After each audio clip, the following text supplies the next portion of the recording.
You need to use this free tool in order to boost FPS, lower input delay, and even get lower ping inside of all of the games that you play. Inside of this video, I'm gonna be showing you guys a completely free tool that you can use right now in order to boost FPS, fix any and all FPS drops or stutters, and even get lower ping in any game that you play regardless of your PC specifications. But before jumping into the video, just take a quick second to leave a like on this video so that it can reach more people and help them as well. And also make sure to hit that subscribe button because a lot of you guys are watching these videos without even subscribing. But without any further ado, let's dive straight into today's video. So the tool I'm talking about is 100% free and it's developed by Titus, and I'm gonna leave a link down below to his channel so you can check out an extra in-depth guide and also some of his other guides that are related to optimization. However, what this tool will do is that it will completely optimize your windows for ultimate gaming. And in order to access this, all you need to do is go down into the description of this video and go on to my website, and you will find a command there. And then what you need to do is just go ahead and select that command and copy it. Once you have copied that command, open up your start menu and search for PowerShell. Once you find this, the PowerShell app, just right click on it and run it as administrator. After it loads up, I'm just gonna go ahead and put it here. So after the PowerShell loads up, just right click anywhere to paste the command or press in the Ctrl V to paste in the command. And once the command has been pasted, all you need to do is just press enter and then it will do its work. It's going to go ahead and download the utility inside of your PC and it's then gonna go ahead and run it. You do need to be patient in this part because it might take some time. It's not gonna take too much time, but it might take some time depending on your network as well as your PC. So just let it do its work and let it sit, and it's gonna be opening up the program in any second now. Alright, so the tool is already loaded up here. Now the first step is install. Inside of this section you can install a bunch of useful programs, but we don't need to install any of these for the sake of customization and tweaking. So we're gonna go ahead and skip this part and go into the tweaks tab. Now inside of here you will see three recommended selections. One is the desktop, which are recommended for the desktop users. The second one is for laptop users, and the third one is minimal, which basically applies only the essential tweaks, and even those are very few. So if you are someone who mostly wants to be safe and doesn't want the most out of this program, just go ahead, click on desktop and run the tweaks if you're using a desktop. Same thing for the laptops, and then minimal is basically for those people who don't want to use tweaks at all. But here are my recommendations. All you need to do is click on the desktop if you are on a desktop, of course, and then I'm gonna be showing you guys the additional tweaks that you should check inside of here in order to get the most out of this tool. So the first one is of course delete the temporary files. Now this one is highly recommended. It just erases the temp folders, but it's gonna go ahead and provide you with a little bit of extra speed as well as storage. Other than that, everything inside of here is obviously checked already. Inside of the missed tweaks, we're gonna be going ahead and enabling the power throttling as well. Now I know it does say only for laptops, but you can use it on desktop as well. Then for the file extensions, it's basically a personal preference, but I always go ahead and recommend checking it. Then there is the disable UAC. Of course you want it. Disable notifications. Of course you want to disable all of the notifications. This is actually only for those of you guys who want to upgrade to Windows 11, so I'm just gonna go ahead and skip it. Remove all MS Store apps. Now this one is of course, as it says, use with caution. This will remove all of the Microsoft App Store apps other than the essentials. To make Winget work, game installed by MS Store are included. So I would personally recommend not checking this inside of here, but instead going down to your settings, going inside of the apps, and then going ahead and personally uninstalling all of the apps that come pre-installed with Windows, or you can even use a separate debloater that allows you to customize the list of the apps you want to delete. I have a bunch of videos on those tools that you can check out on my channel. So for the remove Katana, of course you want to remove it. Remove Microsoft Edge. Once again, I highly recommend you to use any other browser, perhaps not Chrome, but any other browser than Microsoft Edge. And set the classic right click menu. Well, it's basically really up to you. It's only for the Windows 11 because Windows 11 does not have this context menu. So yeah, other than that, the DNS is actually a really important thing. So what you need to do in order to check which DNS you should be applying is basically we are going to be going ahead and testing the Google as well as the Cloudflare DNS.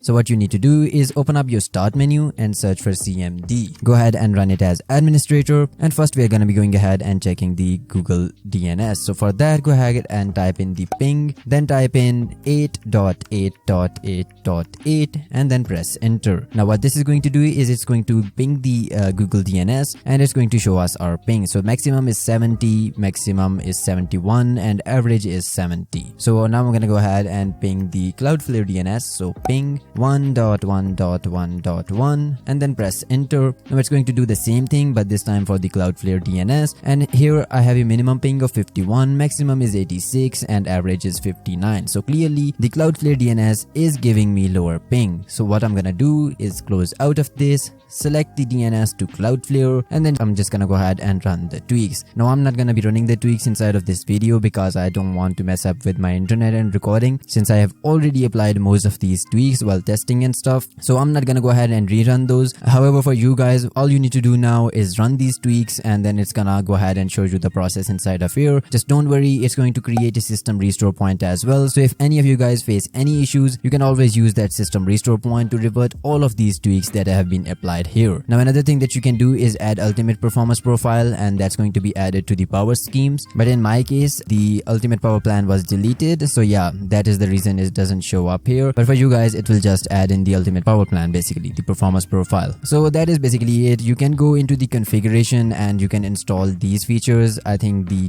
.NET Framework 234 are the ones that I would recommend. Other than that, set up auto login, reset Windows update, system corruption scan. These are all just the minor maintenance things that you can always do, of course. Here's also a list of the control panels. For example, the power panel. This is going to open up the control options or the power options. And then there is also the updates. You can go ahead and do the default or disable all updates. This is recommended. Now I do know it says not recommended. It's only not recommended for those people who want their systems to keep up to date with security updates and all that. But if you are someone who is careful on the internet and who wants the maximum performance out of your Windows, I would just go ahead and disable all of the updates. That's basically it. But other than that, that's going to be it for this video. I hope that this video helps you, and if it did, then make sure to leave a like down below so that it can reach more people and help them as well. Also make sure to hit that subscribe button so that you get notified whenever I upload a brand new video. But with that, I'll see you guys in the next one. Until then, stay awesome.